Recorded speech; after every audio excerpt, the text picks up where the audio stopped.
Magandang gabi sa inyong lahat, and ngayon pag-usapan natin kung ano nga ba ang pagkakaiba ng fake sa original na spark plug. Pero bago yan, kung bago ka pa lang dito sa channel, huwag kalimutang mag-subscribe at mag-like ka na rin para updated ka sa mga susunod kong video.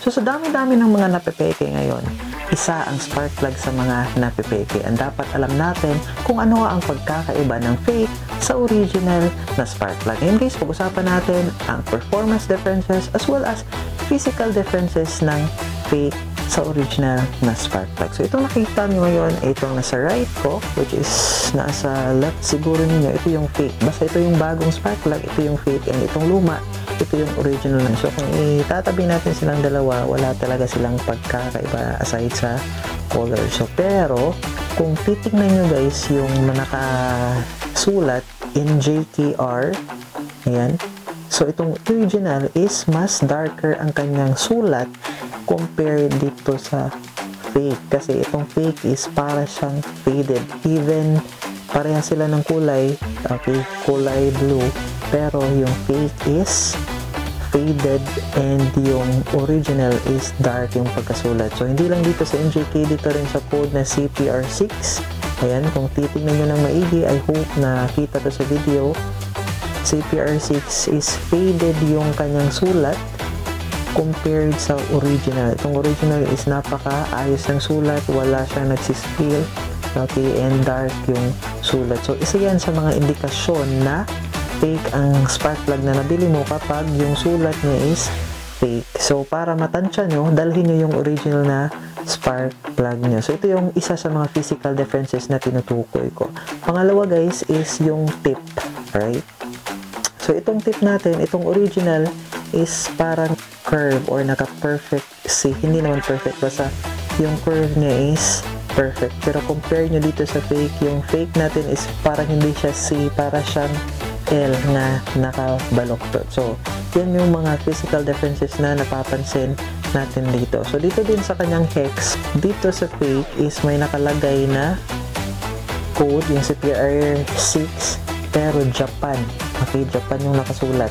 Pero sa original natin, ang nakasulat dito, so hindi na siya kita. Hindi na siya kita sa video. Pero dito guys is, ano siya?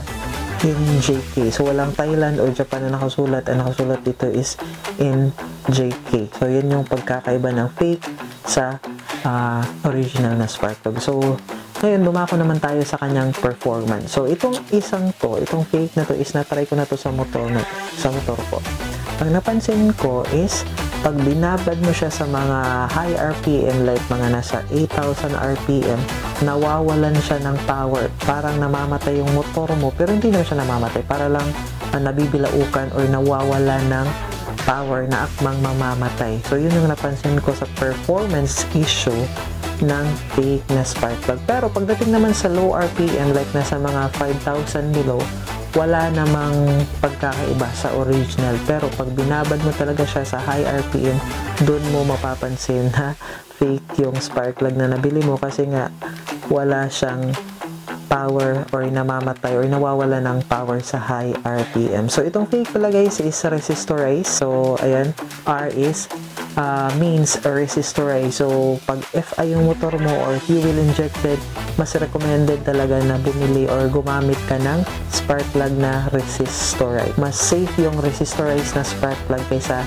non-resistorized. So yung non-resistorized pwedeng gamitin sa mga carbureted type na motor. Pero again, pag fuel injected, gumamit ka ng resistorized na spark plug. So sa susunod nating video, pag-uusapan natin kung ano ba ang codes na nakalagay sa ating spark plug. Kasi hindi lang tayo basta-bastang bumili ng spark plug. Dapat alam din natin kung ano ba ang ibig sabihin ng mga codes na nakikita natin sa ating spark plug. So for this video, yun lang yun guys, and hopefully you learned something from this video. And with that being said, see you sa susunod kong video.